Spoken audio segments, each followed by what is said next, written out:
সত্যি কথা যে আপনার মানে আপনাকে সেভ করার জন্য মন মানসিকতা একমাত্র আপনার বাবা মার পরে যদি কোনো প্রাণী মন দিয়া করে একবার ভিতর থেকে সেটা কুকুর। আমাদের এখানে যে কুকুরগুলো আছে আমি একটু বলতে পারবো যে আমার উপরে যদি কোনো অ্যাটাক আসে বা তাকে মাইরা ফেলে তারপর আমাকে অ্যাটাক করতে হবে, না হলে সম্ভব না। জান দিয়ে তার চেষ্টা করবে আমার কাছে না আসতে দেওয়া। ট্যাবুগুলা বলে হচ্ছে যে কুকুর পালতেছেন মানে ঘৃণায়, জিনিসটা হচ্ছে নাক সিটকানো। নাক সিটকানো বলি না আমরা, নাক সিটকানো জিনিসটা এই কুকুর পালতেছে, ঠিক আছে। আর কুকুর পালতেছে, আপনি যদি পালতে পারতেন তাহলে কিন্তু এটা কিন্তু এখন আর নাক সিটকাতেন না। আপনি পালতে পারতেছেন না, আমি পারতেছি, এই জন্য নাক সিটকাচ্ছে। বর্তমানে আমার এখানে জার্মান শেফার্ড আর ইটালিয়ান ম্যাস্টিফ, বুল ম্যাস্টিফ এগুলো আছে। ম্যাস্টিফ গ্রোথ যেগুলা ইটালিয়ান ম্যাস্টিফ বা বুল ম্যাস্টিফ এগুলার 700 PSI দাঁতের কামড়ের জোর, যেমন জার্মান শেফার্ডের 228 PSI। সেই ক্ষেত্রে বুঝতে পারছেন 228 কোথায়, 700 PSI কোথায়, অনেক অনেক বেশি। কেউ কেউ চায় যে আমার প্রোটেকশনটা এই লেভেলের দরকার যে কোনো মানুষ যদি ভিতরে আসে তাকে মাইরে ফেলো, আমার কোনো অসুবিধা নাই, আমি ওইভাবে বাইরে লিখিত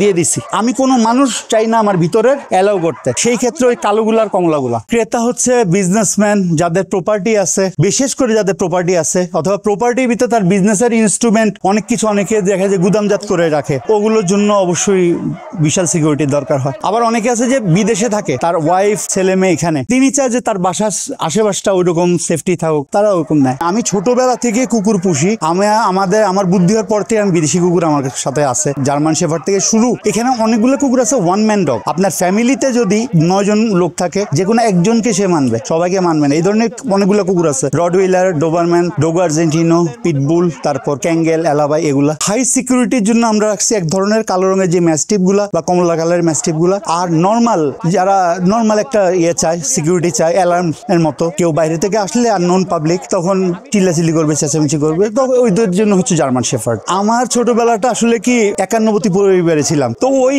সোসাইটিতে আসলে সেই সময় সবাই মিলে থাকে। ছোটবেলা বুঝিও নাই যে কুকুর আলাদা করে রাখে কেউ বা এটা নিয়ে কোনো আধিক্যতা হয়, এই ধরনের কিছু ছিল না। এটা আমার সাথে একটা সঙ্গী এই হিসাবে ছিল। তারপর তো আমার সন্তান যখন হয়, সে তো জন্মের পর থেকে, চোখ ফুটার পর থেকে দেখতেছে কুকুর, এইভাবে আর কি কুকুর পালা। আমার একটা অনেক দিনের পালা কুকুর ডন, ও যখন অসুস্থ হয়, ডাক্তার যখন বলছিল যে এত পার্ব হয়েছে, ওই সময় পার্বটা নতুন নতুন, এত বেশি কেউ জানে না, এটার ওষুধটা কি তাও ঠিক মতো কেউ জানে না। সেই সময় ডাক্তার বললো যে মনে হয় বাঁচবে না। ভাই আমি আমার সেই সময় আমার ফ্যামিলির কাছে আমি থাকতে পারি নাই, সাথে সাথে আমি পাসপোর্টটা শর্ট করে আমি বাংলাদেশের বাইরে চলে যাই, কারণ ওর মৃত্যুটা দেখা আমার পক্ষে সম্ভব ছিল না। 8-9 দিন ওখানে থাকার পরে আমার ফ্যামিলি আমাকে জানা ও সুস্থ হয়ে গেছে মেডিকেলে, ঠিক আছে, হঠাৎ করে সুস্থ হয়ে গেছে আশ্চর্যজনক ভাবে, এবং তারপর আমি ফেরত আসি। কুকুর বিড়াল বেশি অসুস্থ হলে সবচেয়ে বেশি ক্ষতি হচ্ছে মালিক যদি ঘাবড়ে যায়, মালিক যদি প্যানিক করে, সে কিন্তু দিশ পাবে না, উল্টাপাল্টা ওষুধ খাওয়াবে, অথবা উল্টাপাল্টা লোকের কাছে আপনি ধন্যা দিবেন যে তা আপনাকে ভুল বুদ্ধি দিয়ে হয়তো কুকুরটা মেরে ফেলবে। সেজন্য আপনি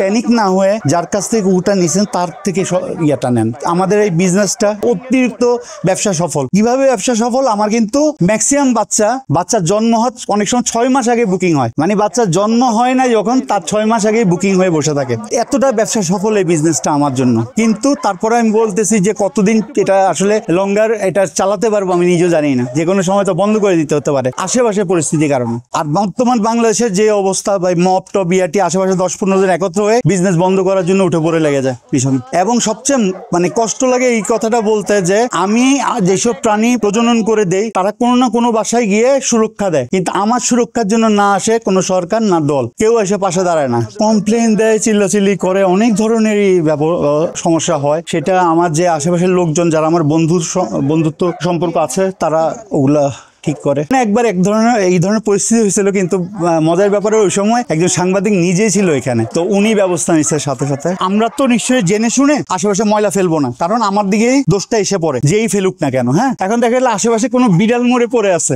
দোষটা আমার উপর চলে আসে, আপনি মেরে ওখানে ফেলছেন, অথচ আমার এখানে কোনো বিড়ালের ব্রিডিং হয় না। পান থেকে চুন খসলেই দেখা যায় যে আমরা কিছুই করি নাই, কোনো একটা ময়লা কোনো এক জায়গায় ফেলানো হয়েছে, ওইটা আমিই ফেলছি ভাই, অন্য কেউ না।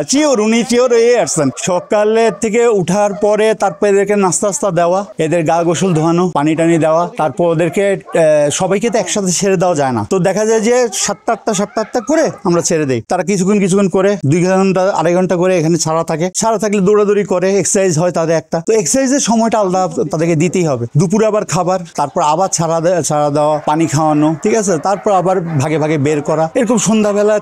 তারপর যারা ডিউটিতে থাকে বা আমার ছেলে থাকলে রেস্টে চলে যায়, তখন ছাড়া কিছু থাকে, তার তারপর আবার রাত্রেবেলা খাবার, এর মধ্যে পরিষ্কারত্ব আছে। হ্যাঁ, প্লেফুল থাকতে হবে। আপনি দেখছেন যে ভিতরে গেলে যাওয়ার পরে দেখছেন সবাই কিরকম প্লেফুল। আমার এখানে বাচ্চা কুকুরগুলা সবগুলো, আমি অবশ্যই সবগুলাকে বাচ্চা বলতে বলতে আমার অভ্যাস হয়ে গেছে বাচ্চা আমার, ঠিক আছে, আমার নিজের বাচ্চার মতোই আমার বাচ্চাগুলো, সেজন্য বারবার বের হয়ে যায় মুখ দিয়ে। তো ওরা আমার আসলে বাচ্চার মতোই, আমার কাছে আলাদা কিছু মনে হয় না। মনে হয় না কুকুর বা ওদের চোখের দিকে তাকাইলে অনেক কথা আমি বুঝতে পারি। আমার মনে হয় ওরা আমাকে বুঝতে পারে।